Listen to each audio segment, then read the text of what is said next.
Fundamental analysis is the process of examining a company's financial statements to decide if its stock is a good investment. Financial statements include balance sheets, income statements, and cash flow statements. This information helps determine the financial makeup of the company behind the stock. In this video, we'll explain how fundamental analysis uses these statements to help evaluate a company. Let's start with the balance sheet.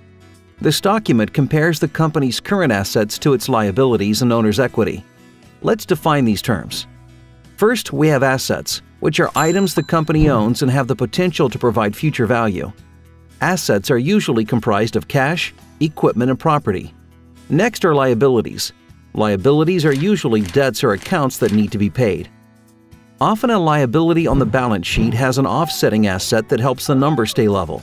For example, if a company were to take a loan out to buy a property, the loan would be a liability and the property would be an asset. The third term of a balance sheet is capital or owner's equity, which is the amount of assets raised by issuing stock. For example, when a company issues stock either in its initial public offering or in a secondary offering, it raises money or capital that can be used to fund various business expenses. Balance is achieved when the value of the assets are equal to liabilities and owner's equity. The balance sheet helps you see how a company raises money for its assets and can help you determine if the company is overextended. However, if you want to know how the company earns money, you'd look at its income statement. An income statement shows a company's revenues and expenses. These are the costs associated with running the business, including operations, interest paid on loans, and taxes. When you take revenues and subtract expenses, you get net income. Net income is the earnings of a company. Earnings are usually handled in two ways. The first way is to share the earnings with shareholders by paying a dividend. The second way is to reinvest these earnings into the company. Reinvesting earnings can help a company's cash position. A company with a good cash position is usually better prepared to endure economic ups and downs. This is why investors say, cash is king. It's also why the cash flow statement is so important. This statement shows how the company uses its cash to operate the business and make investments. It also shows how much is borrowed from a bank or bondholder. These figures are totaled to show changes in the company's overall cash position. This statement is important because it gives a more detailed account of how the business generates revenue and is therefore much more difficult to manipulate than an income statement. As you can see, there is a lot of information in the three financial statements. With all of these facts and figures, analysis can be a little tricky. This is why investors may use ratios.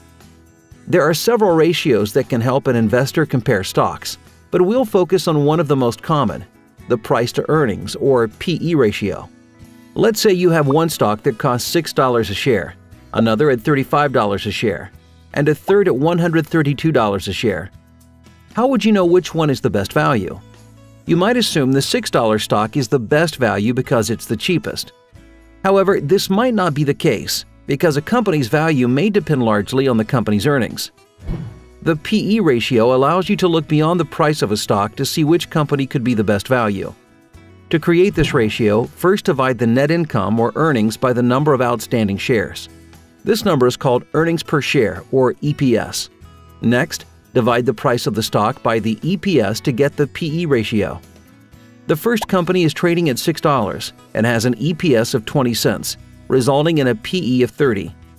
The second company is trading at $35 a share and has an EPS of $1.40 for a PE of 25. The final company is trading at $132 per share and has an EPS of $3.90 for a PE of 34. Now you can better compare each company by its PE ratio. Despite the drastic difference in stock prices, all three companies have a similar valuation. However, the second company has the lowest PE ratio and may be the best value. Remember, a PE ratio is only one of several ratios that can be used. There are other ratios for determining valuation, profitability, and financial strength. There are also other figures to examine in financial statements. We've only scratched the surface of fundamental analysis in this video. It's important that you learn more before using this analysis to make a trade, and we're here to help you every step along the way.